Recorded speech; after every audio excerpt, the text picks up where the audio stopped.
गणानां त्वा गणपतिगं हवामहे कविं कवीनामुपमश्रवस्तमं ज्येष्ठराजं ब्रह्मणां ब्रह्मणस्पत आनशृण्वन्नोतिभिः सीदसादनं श्रीमहागणाधिपतये नमः। गुरुर्ब्रह्मा गुरुर्विष्णुः गुरुर्देवो महेश्वरः गुरुः साक्षात् परं ब्रह्म तस्मै श्रीगुरवे नमः। सदाशिवसमारम्भां शङ्कराचार्यमध्यमाम् अस्मदाचार्यपर्यन्तां वन्दे गुरुपरम्पराम्। Om. Dear friends, we are now to read this last shloka of 11th Adhyaya of Gita. We completed the 54th shloka. Bhaktyat vananyaya shakyah aham evam vidhorjuna jnatum drashtum cha tatvena praveshtum cha parantapa. So that we read. So the context is Arjuna has seen this cosmic form, this fierce but still admirable and lovable form, and then he saw with mixed feelings. He had fear, he was at the same time admiring, he was loving it, he was happy at the same time, and he was also scared at the same time. So with all those mixed feelings he saw that the cosmic form, and at the end of that he again requested Krishna to withdraw that cosmic form, and accordingly Krishna withdrew the cosmic form and came back to his normal form. Initially he showed the form in which he was born in the house of Vasudeva, that is with the 4 hands, and then that Shankha Chakra Gada, with all those things like that, with all those things he appeared. And we saw in the commentary that Rupa is for Dharana, that is for the purpose of Upasana. Then again, on the request of Arjuna, he came back to the normal human form, Saumya Vapuhu, that is what we saw. And then Lord again said, this particular Rupam is very difficult. You nobody can see that except you, others. No one else has seen it so far. Na Vedaihi, na Danaihi, Yajnehi, etc., etc. With all these things one cannot see. And then at the end he added one word, Bhaktyat Vananyaya Shakyah. That is, by this Ananya Bhakti. By this Ananya Bhakti one can see this particular form. So we have to now infer that Arjuna, though the chap has been ridiculing, though the chap has been making fun of Krishna, hey Yadava, hey Sakka, etc., etc., he was also a great Bhakta of Sri Krishna. That is what we have to infer. So that is why this, he says, except by Bhakti, one cannot see this particular form. So natural inference is that Arjuna is a Bhakta. So here, Bhaktyat Vananyaya Shakyah aham evam vidhorjuna. For that Ananya Bhakti, Shankaracharya, he also explained that explanation we saw in the last class. That is, the whole attention of the devotee is on that divine form only, and then such unwavering attention, such unwavering devotion on the God. So that is what we saw, Ananya Bhakti. So then we read the avatarika for this, the last shloka. Adhuna sarvasya Gita shastrasya sarabhuto arthaha. Did we read this line? I think we read the last, the avatarika. Adhuna sarvasya Gita shastrasya sarabhuto artho nishreyasartho anushtheyatvena samuchitya uchyate matkarmakrut iti. So that is what it means. Adhuna, now, sarvasya Gita shastrasya sarabhutah arthaha. Shankaracharya himself is saying, this is the essence of the whole Gita. Sarvasya Gita Shastrasya Sarabhuta Artha. What is that? Nishreyas Arthaha Anushtheyatvena Samuchitya. So he has combined various strategies. Samuchitya means having combined various strategies, having various means. What are these means? Karma Yoga. Then again we saw this, Dhyana Yoga, Atma Sanyama Yoga we saw. Now again this Bhakti Yoga we are seeing. So all these things, all these are different strategies. All are required. It is not as though by one you can get it. So then Sarabhuta Artha, Nishreyas Artha. And this is for the purpose of attaining that Nishreyasa. For having that ultimate, the highest goal, Nishreyasa, that highest goal, he is, in order to attain it, Anushtheyatvena. So this is something which has to be, which is anushtheya. That means which has to be performed, which has to be followed. What is that path? Bhakti. So the question is bhakti alone is enough? Anandagiri puts a question. Bhaktya tu iti Visheshanat Anyesham Ahetutvam Ashankya Aha. That is what he says. That is, if you say Bhaktya Tvananyaya what is it? Bhaktya Tvananyaya Shakyaha Hamayavam Vidhorjuna, etc., etc. When we say that only by bhakti you can see this, then can we take it that only by bhakti alone will take you to this particular stage? So, in order to avoid that particular inference, Shankaracharya Anandagiri is saying Bhaktya tu iti Visheshanat Anyesham Ahetutvam Ashankya. All other things are unnecessary. I can be just a devotee, I need not do anything else. Can we take it? No. That is why this particular shloka says it is referring to karma yoga, it is referring to dhyana yoga, it is referring to bhakti, and it is referring to atma sanyama. All these things are referred to in this last shloka. So that is why Shankaracharya is saying Sarvasya Gita Shastrasya Sarabhutaha. This is the essence of the whole Gita. So that is what he says. And we have to realize that Shankaracharya is not an advocate of sannyasa for everybody in society. Shankaracharya recognizes the importance of every ashrama in society. He himself might be a sannyasi, but then all other people, they have to do their dharma. So this is one common mistake which many people say. Shankaracharya advocates sannyasa always. And probably that inference or that assumption is because probably the swamis who teach Gita are all sannyasis, or probably they teach in such a way that they don't touch upon the other dharmas and then they highlight this sannyasa dharma alone. We do not know. We can't pass judgment on them. But anyway, we have to realize that Shankaracharya is not uniformly advocating sannyasa for everybody. So that is it. Let us read this shloka. Mat karma krut mat paramo mad bhakta sanga varjitaha nirvairas sarva bhuteshu yassa mameti pandava. Iti Srimad Bhagavad Gitasu Upanishadsu Brahma Vidyayam Yoga Shastre Shri Krishnarjuna Samvade Vishwarupa Darshanam Nama Ekadashodhyayah. So that is what it is. So let us see this shloka. Mat karma krut. Karma karoti iti karma krut. One who does karma is karma krut. What type of karma? Mat karma. That is for my sake. And who is this me here? This me is that Maya Vachinna Chaitanyam Ishvara. Now here we can take both meanings. In most of the contexts in Gita, wherever Krishna is referring to himself, I, in most of the situations it is referring to the Supreme Brahman.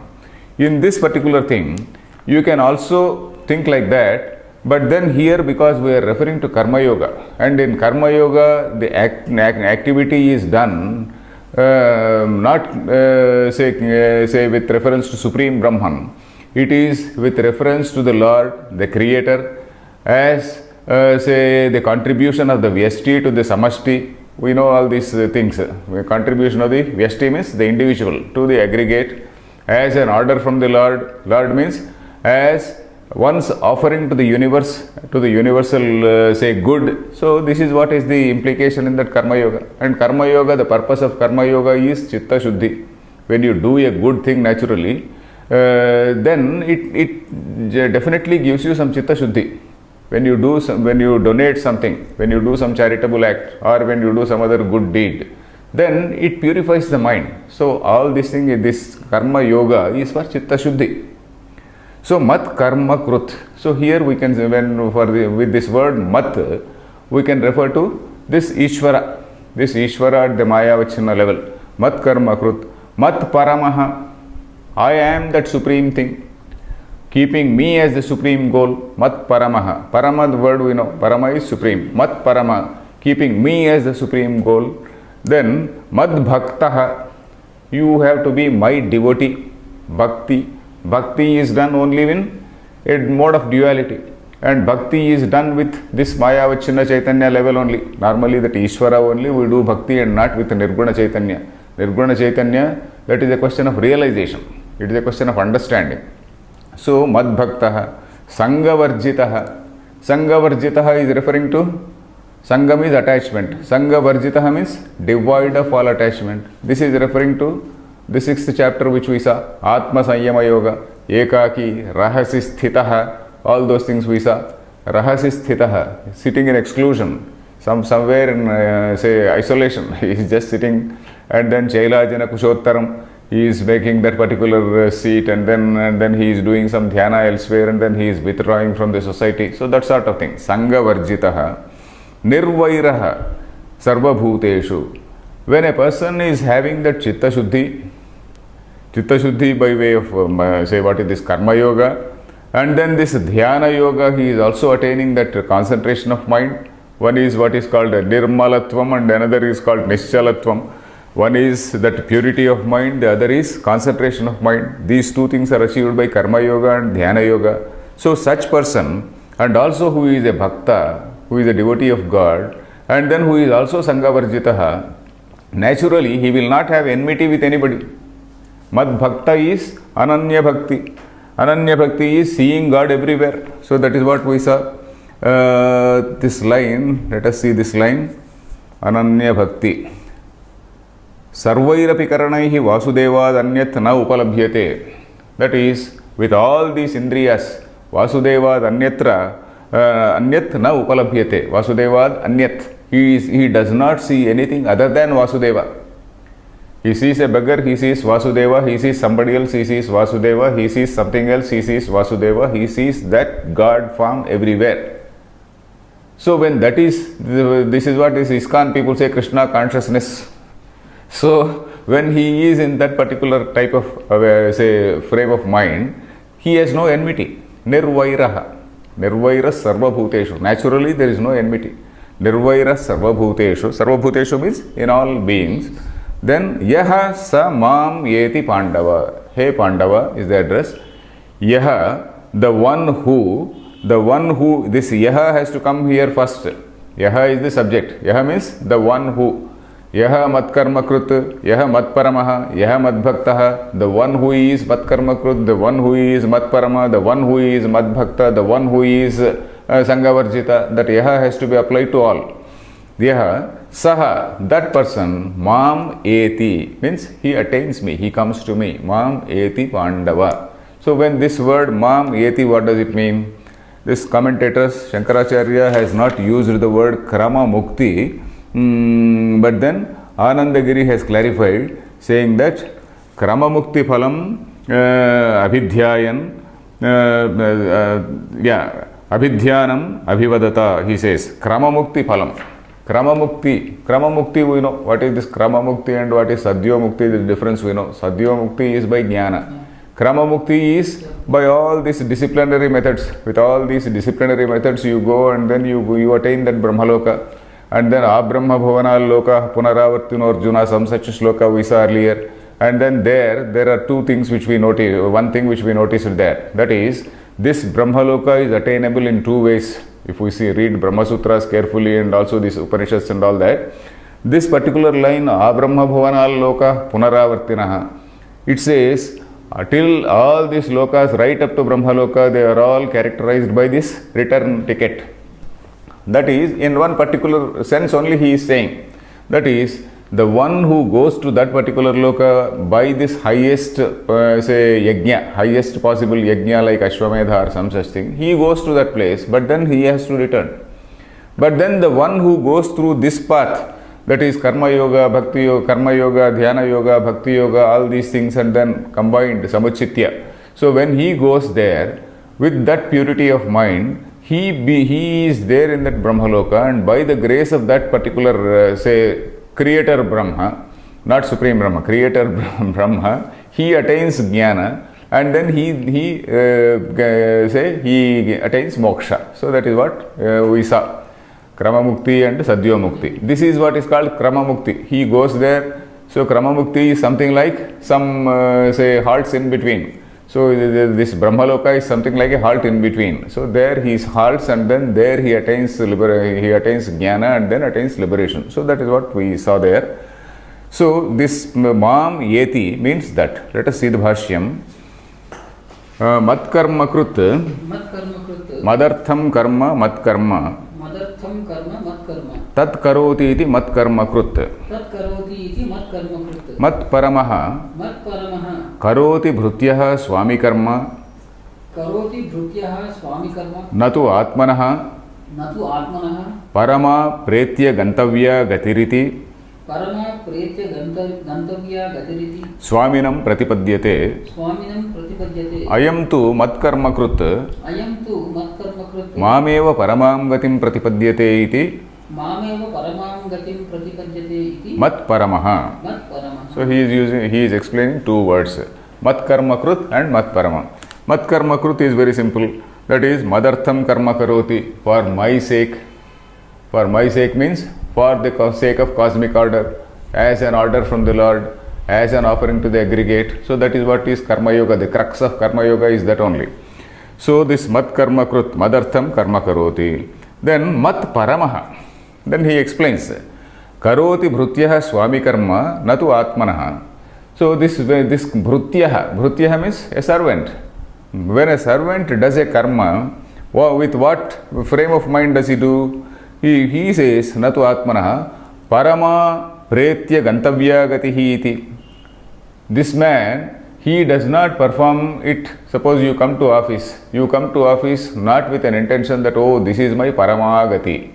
Paramagati means pretya gantavya gati. So that is what he explains. Parama pretya gantavya gati. Pretya means having left the body. This word we came across earlier. Pretya, having left the body. Pretya gantavya gati. That is, having left the body, you have to reach this goal. You don't come to office with this thing. You are coming to office with a very, very limited objective in mind and not as a paramagati. So that is what he says. Karoti bhrutyah swami karma natu atmanaha paramagatihi iti. This is my paramagati. With that frame of mind, nobody goes to office, nobody goes to serve his boss. So bhrutyah swami karma. Swami karma means the work of the boss. Swami is the boss. So that is it. Then swaminam pratipadyate. Ayam tu means, on the other hand, this particular man, ayam tu, on the other hand, this particular man, matkarma krut, mameva paramam gatim pratipadyate. That is, I am the supreme goal for him. He considers, pratipadyate means, he considers, say, me as the supreme goal, attainable goal. So that is why he is mat paramaha, mat karmakrut and also mat paramaha. He treats me as the supreme goal. Pratipadyate iti mat paramaha. Did you follow this? Then aham paramaha paragatihi yasya soyam mat paramaha. Again he is explaining, aham paramaha paragatihi yasya. The one for whom I am the supreme goal attainable. So that is what it means. The one for whom I am the supreme attainable goal. That man is called mat paramaha. Parama is supreme. Mat paramaha. Tatha madbhaktaha mameva sarvaprakaraihi sarvatmana sarvotsahena bhajate iti madbhaktaha. So what is this madbhakta? Madbhaktaha mameva sarva prakaraihi. In all ways, in all possible manners. Sarva prakaraihi. Sarvatmana means with me alone as the, say, form to be worshipped, or sarvatmana, with all his, not in that manner, with all his atma, sarvatmana, with all his attention, with all his devotion, sarvatmana, sarvotsahena, with all enthusiasm, unflagging enthusiasm, let us say, indefatigable energy, in other words. So with all this energy and with all this enthusiasm, this man comes to me with all his mind, that is sarvatmana, with all his mind, with all his self. So that is it. Bhajate means he does worship. Bhajate iti madbhaktaha. Then sangavarjitaha dhana mitra putra kalatra bandhu vargeshu sangavarjitaha. So normally our attachment is all with all these people. Number one is dhanam. Dhanam, we are highly attached, that is money. Mitra, friends, we are also attached. Putra, greatest attachment. Kalatra means wife. Then bandhu, it depends again. sometimes. Then bandhu vargeshu, all these friends and relatives, with all these people, sangha varjitaha, one who is devoid of sangha.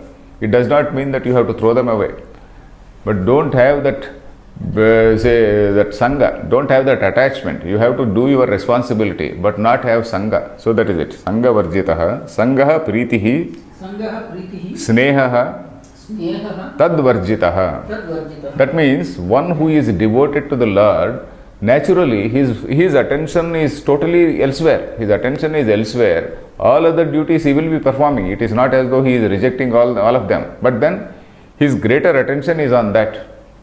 So here, Priti Varjitaha. So he is not having excessive attachment to all these things. Then Nirvairaha, Nirvairaha, Nirgata Vairaha, Nirgata Vairaha, Ataha Sarvabhuteshu, Ataha Sarvabhuteshu, Shatrubhava Rahitaha. Shatrubhava Rahitaha. So with this frame of consciousness, this say Krishna consciousness, if we tentatively accept that word, with this consciousness or with this devotion to this particular say Bhagavan, this Maya Vachana Chaitanya, he is looking at looking at him only everywhere. He is seeing him only everywhere. With that frame of mind, Nirvairaha, there is no enmity with anybody. Nirgataha Vairaha, that Vaira means enemy. Enemy is Nirgata, just devoid of any enemy. Nirgataha Vairaha, Vaira is enmity. Then also enemy. Then Ataha Sarvabhuteshu Shatrubhava Rahitaha. So this man is devoid of that Shatrubhava, devoid of enmity towards anybody. Then Atmanaha Atyanta Apakara Pravrutteshvapi. Atyanta Apakara Pravrutteshvapi. Even against those who have done greatest say damage to him. Even against those who have greatly offended him, who have done great damage to him. Atmanaha Atyanta Apakara Pravrutteshu. They have done a great damage. Apakaram. Upakaram is help. Apakaram is damage. So those who have done greatest damage to you also, this man does not hate them.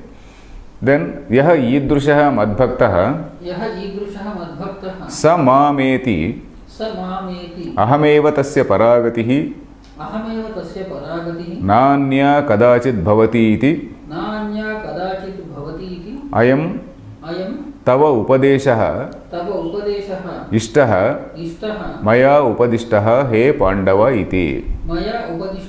he Pandava iti. Okay, this Idrushaha Mama Bhakta. Idrusha means this type of person. Idrusha, this type of person. Mad Bhaktaha, my devotee.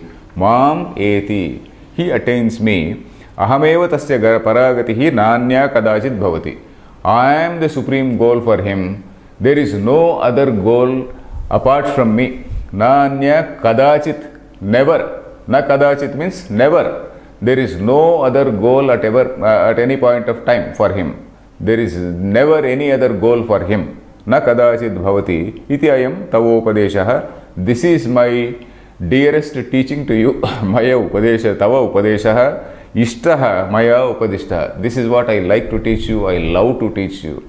Tava Upadishta, Maya Upadishtaha, He Pandava. I love to teach you. So, in fact, these two last shlokas, they form the prologue or the prelude for the next, say, Adhyaya, that is Bhakti Yoga. Bhakti Yoga we are going to see in the next class.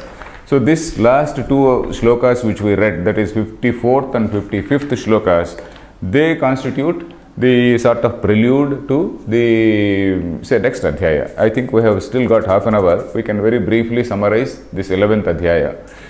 The 11th adhyaya, as we saw, the very first thing we saw was the name. We analyzed the name Vishwarupa. Vishwarupa, there are two meanings for Vishwarupa. That is, one is Visha Praveshane, that is enters. This God, this Atma Chaitanya enters this thing. That is one sense. Then the other sense which Shankaracharya gives in Vishnu Sahasranama Bhashyam. Vishnu Sahasranama, Shankaracharya has commented and he has elaborately written on several words. The very first word is Vishwam. Vishwam, Vishnurva Shatkaro, that is how it starts. So that word Vishwam, I think Shankaracharya has written more than 3 pages on that.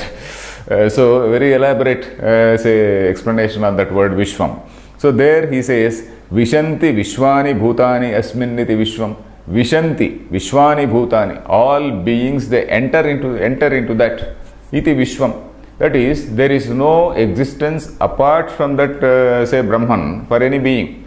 All beings have their existence in that Brahman only and not apart from that. So that is, and here it is also appropriate in the sense that what we have seen in this Vishwarupa Darshana Yoga is this Laya Swarupa. That also we discussed. Out of these three components called Srushti, Sthiti and Laya, Arjuna is basically seeing the Laya form. So for that also, this Vishanti Vishwani Bhutani, it is appropriate. All the beings, they enter. They are all withdrawn. They are being chewed up. They are being chewed up. Kalaha, Sarvaharaha. That is the mower of everybody. It is like a huge sickle mowing down everybody. So that is it. Then, what is the Rupam we are seeing here? This is the Maya Mayam Rupam. This is, in the beginning, he asks, Manyase yadi tat shakyam maya drashtumiti prabho. So that is what one shloka is there. That is, I think, number 4th shloka. Manyase yadi tat shakyam maya drashtumiti prabho. If you deem it, if you feel that I am capable of seeing it, I am fit enough to see that, yehe Yogeshwara, then it is this word Yogeshwara also is a significant word. You are the Yogeshwara. You can certainly enable me to see that. Yogeshwara. Yoga is Yoga Maya. It is referring to that Yoga Maya. You are the Lord of that Yoga. You are the Lord of that Maya. You are certainly capable of enabling me to see that. So this is very significantly he asked. So naturally Arjuna, Krishna says, Krishna also likes it, likes him. So that is why Krishna says, okay, Divyam Dadami Te Chakshuhu. Divyam Dadami Te Chakshuhu means I am giving you the divine eye. And what is the divine eye? Divine eye is not some special eye which has temporarily been transplanted there. So the commentators there, I think Anandagiri says, Sukshmatam apaditam manayeva. A mind which has been refined. Sukshmatam apaditam manaha. This Divya Chakshu is something which is a refined mind only, nothing else. Refined mind is, that is nothing else. And what are the implications for us? Just as Arjuna is able to see this Vishwarupa with a refined mind, so he is coming out of his narrow vision and then having a much broader vision. So even any other person, because Arjuna represents the common man, we also, with the same frame of mind, we can also have a vision. We can also have a vision of that, a comprehensive vision of that cosmic form. So that is the implication for us. If Arjuna can see, we should also be able to see that Laya Swarupa. So that is what we discussed there. Then there are, again we saw this Sanjaya's comments there. And then, say in the 7th shloka again, he says, Ekastham, we saw one word, 7th shloka, Iha ekastham jagat krutsanam pashyadya sacharatya sharam. So there, in one fraction of the body, in one fraction of my cosmic body, you will be able to see the whole universe. All the universe you can see in my ekastham, in one place, in a very comprehensive vision you can have. So that is what say Lord Krishna says in that place, in that shloka. Then this Vishwarupa again in the very same shloka, the commentator says this Maya Vishwarupa is nothing but this Mayopahita Swarupam Utkrushta Rupam, he says. There are two words here which are used. One is Purushottama and the other is Yogeshwara. Purushottama is referring to the Supreme Brahman. Yogeshwara is referring to the Mayavachana Chaitanyam. So what Arjuna is seeing here is that the lower level Rupam where there is the Srushti, Sthiti, Laya and all those things are there. Then how is that form? And that form is Aneka Vaktranayanam. In that manner, that is, there are so many heads there, so many wide open mouths, and then Aneka Udyata Ayudham. Aneka Udyata means raised arms. So many weapons are there with hands raised. In their raised hands, there are so many weapons. Then it is all Vishwato Mukham. Vishwato Mukha is, that is the intelligence of all human beings. The intelligence of all human beings is that cosmic form only. Then Arjuna is seeing that Rupam. not the Tattvam. That basic thing which Arjuna is seeing is that Rupam only, but now and then he actually shifts, he actually fluctuates between this Rupam and Tattvam. So we saw such words in his description. He says, in between he is inferring that there is some Tattvam behind it. Oh, you are the supreme thing. He is in between referring to that. So he originally started, say, with a Bheda Drushti. Bheda Drushti is the notion of duality.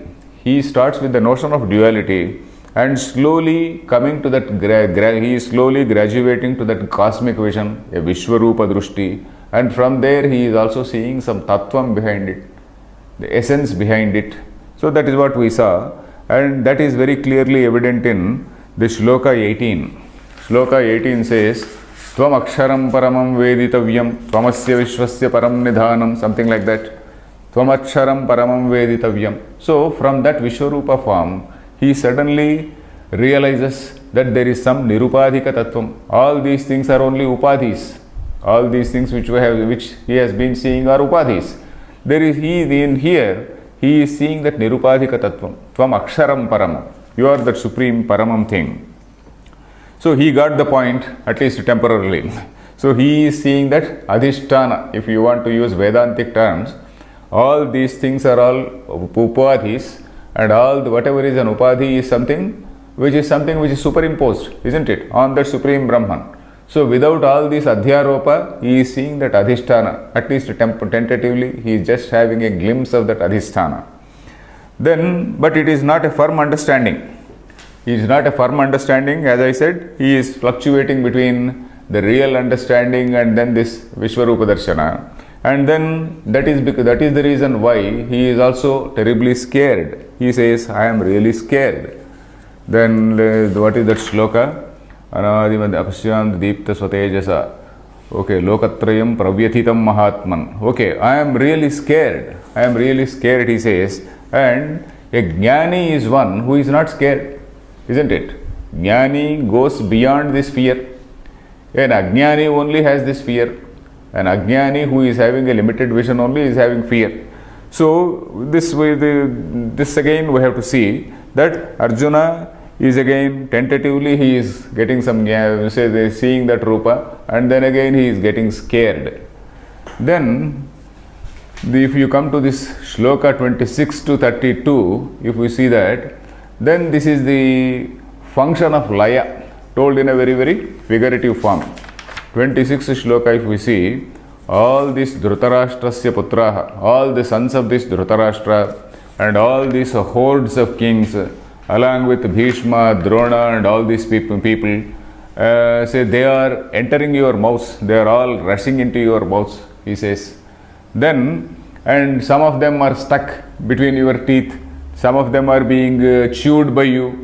And then he also gave some similes there. Yatha nadinam bhavom vega, all the waters of various rivers, they just move, they just rush towards the sea. So likewise all these Veeras, Naraloka Veeras, all the warriors of earth, they are entering your mouths. So that is what he says. Then, so the next 3-4 shlokas are also like that. Lelihyase grasamanaha samantat. Lokan samastan samagran vadanaihi jvaladbhi, with all your flaming mouths, you are just licking them up and you are swallowing them. Lelihyase, liha means to lick. You are just licking them up and you are just swallowing all of them. And then then he asks, Akhya hime ko bhavan ugra rupaha. You please tell me, who are you with this fierce form? Probably till that time, he did not properly recognize the real form, that is the Kala Swarupa. Then Sri Bhagavan says, Kalosmi lokakshayakrut pravruddhaha. So I am that Kala. And for that Kala, what is that Kala? The commentator says, Kriya Shakti Upahitaha Parameshwaraha. There is what is called Ichha Shakti, Jnana Shakti, Kriya Shakti, isn't it? So Kriya Shakti Upahitaha Parameshwaraha, that Parameshwara which is at that particular time characterized by Kriya Shakti. Kriya Shakti in order to resolve the whole creation. So that is what is called Kala. That is Kala Swarupam, the Laya Shakti. So all the beings which we talk about, they don't exist apart from God. They have no separate existence. So this particular form is a matter of fear, a terrible form for an Ajnani, but not for a Jnani. So that is why we see that all these Siddha Sanghas and all these people, they are all they are all happy. Some of them are very happy, some of them are running away, all the bad people are running away. So that is what we saw. And then at that time, then when Krishna identifies himself, I am the Kala, etc., then he also makes a very significant statement. Rute pitvam na bhavishyanti sarve. That is, where is that? This is again same shloka 32. Rute pitvam na bhavishyanti sarve. Even without you, all these people will not be there. So what does it mean? You are an instrument. You are an instrument in this whole divine scheme. So here certain fundamental questions they rise. Fundamental questions is, the Vedanta very clearly says that man has the free will to choose his own action. So in this particular thing, of course, he has chosen. We have to just make a reconciliation between what Vedanta says and then what Krishna is saying here. Vedanta basic idea is, though your karma determines your birth, to that extent there is what is called determinism. There is to some extent some sort of destiny. But then once you take your birth, you have got the freedom. You have got the freedom to choose some action. You have got the freedom to go up. So that is why we call this karma bhumi, isn't it? So we call this human life, human janma, as a karma bhumi. Then because this is the only chance for somebody to go up or go down. So that free will is very much guaranteed in, very much envisaged in Vedanta. But then here he says, Rute pitvam na bhavishyanti. We have to understand the whole process through which Arjuna has come up to this stage. Arjuna himself was responsible for coming up to this stage. He mobilized armies. He, along with his brothers, he went around and then he mobilized armies. Lord Krishna was not instrumental there. He mobilized armies and then he came up to his stage, and that is the part of the Kshatriya Dharma. So we have to understand it that way. It is not as though you are only a small instrument in the cog, you are a small cog in that wheel and whatnot. We should not think like that. Arjuna definitely has exercised his free will and he has come up to this form. And then having come up to this form, things are moving on their own. Things have gained momentum and they are moving on their own. So that is how Rute pitvam na bhavishyanti sarve. You are going away, say even without you, all these things will happen. So that is what he says.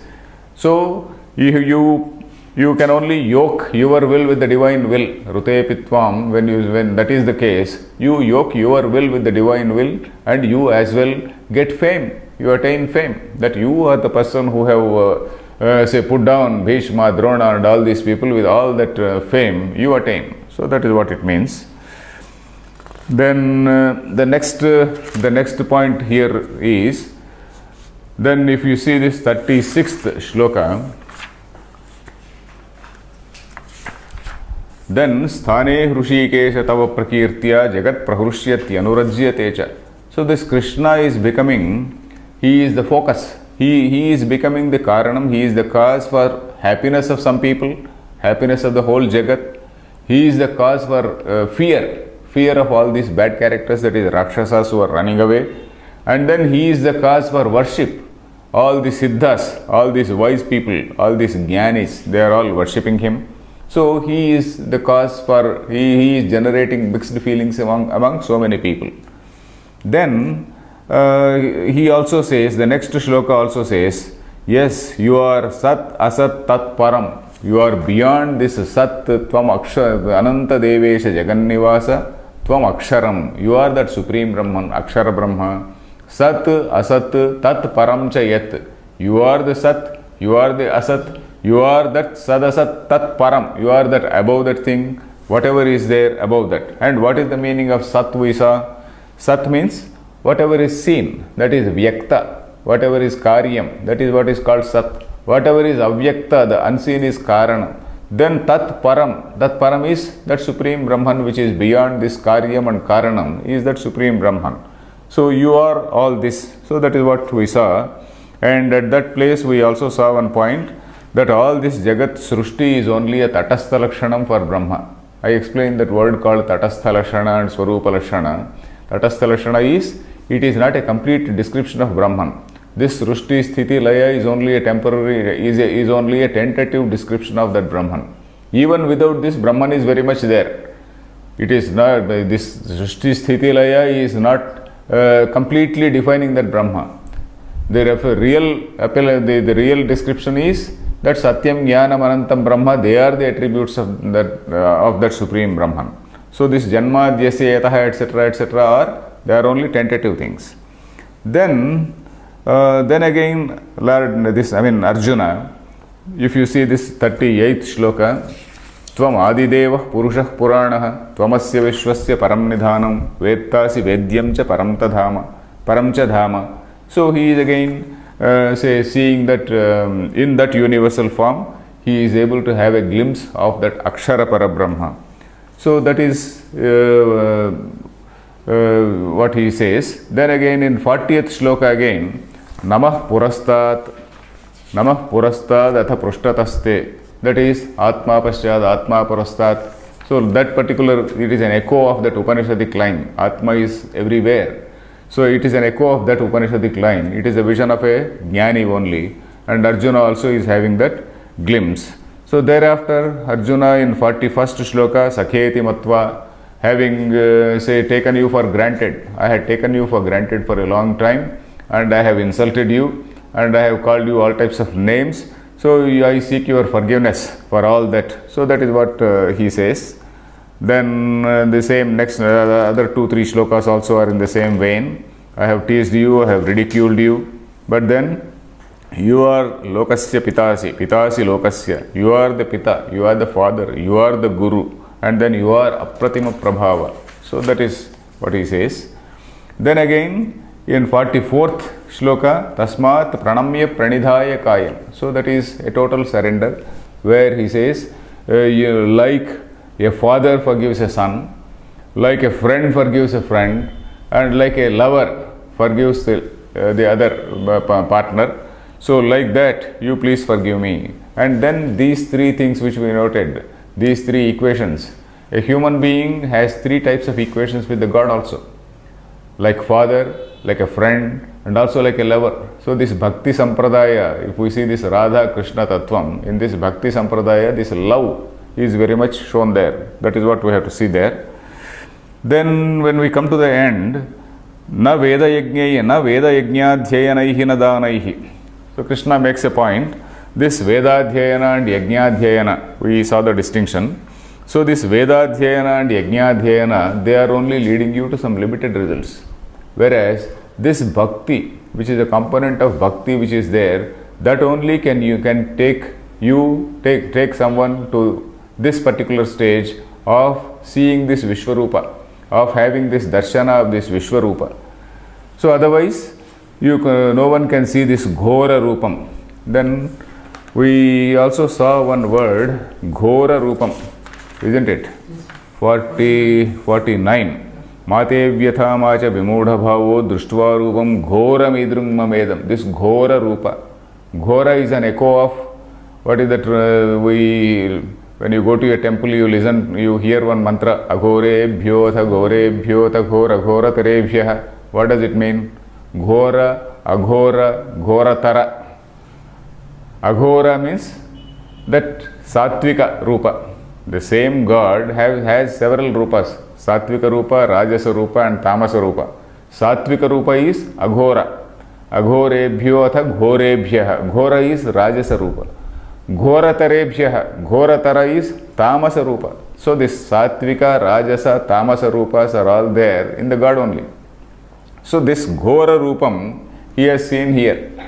So Ghora Rupam, actually this Laya form which he has seen. So this Ghora Rupa of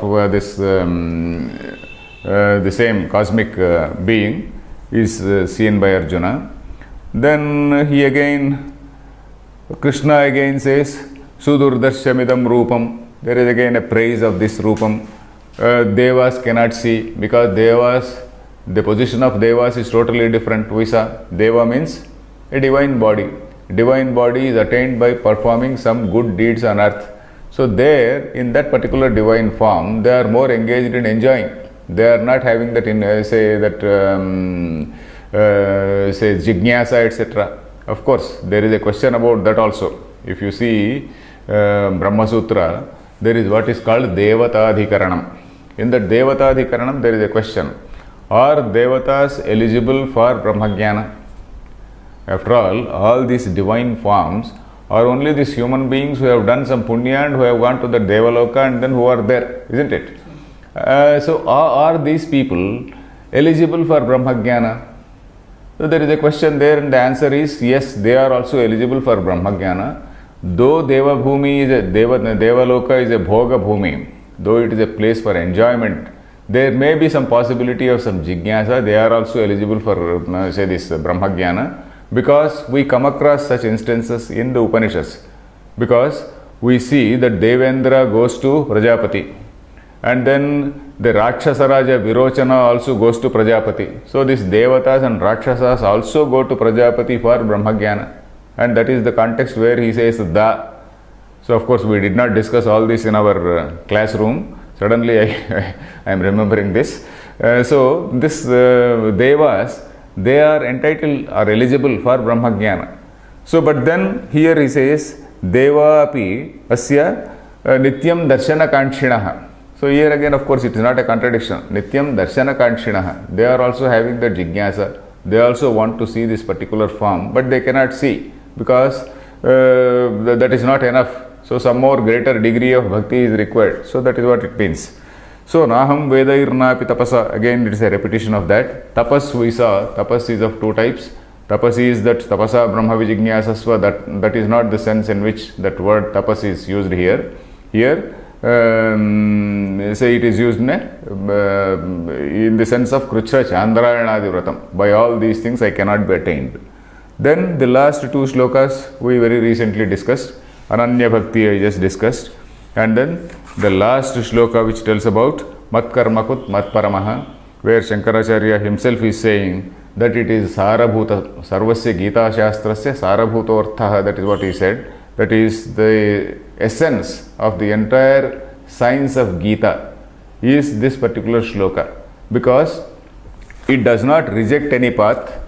It is combining all these paths. It is combining all these paths and saying, yes, this is for Nishreyasa. But is it the highest path? The highest path is Jnana, isn't it? Shankaracharya knows that. But then an ordinary man, 99.9% of the people, they can only follow this path. The highest path is for, say, some Manushyanam Sahasreshu Kaschid Yatati Siddhaye. We also read that shloka, isn't it? So some one among thousands and thousands. So that may be there. But for most of the people, this is the path. So that is why Shankaracharya is aware. He is aware that most of the people are at this stage at this frame of mind. So that is why he says this is the Gita Shastras, the most, the foremost teaching of this Gita Shastra, which is applicable for everyone in the society. So that is how is the summary of this shloka, a summary of this chapter. So at the end, Anandagiri has given a perspective saying that here in this particular say adhyaya, tatpada vachyortho vyavasthapitah, he says. We are now in this chapter 7 to chapter 12, we are seeing the examination of this tatpadartha. For that tatpadartha, this vachyartha has been told in this particular chapter. So that is the universal form, that cosmic form that has been told, established in this thing. And then attaining this is the way to Krama Mukti. It is the way to Krama Mukti. So that is the perspective given by Anandagiri. So we will stop with this and we will continue in the next class with Dvadashodhyayaha. Om Purnamadah Purnamidam Purnat Purnamudachyate Purnasya Purnamadaya Purnameva Vasishyate Om Shanti Shanti Shanti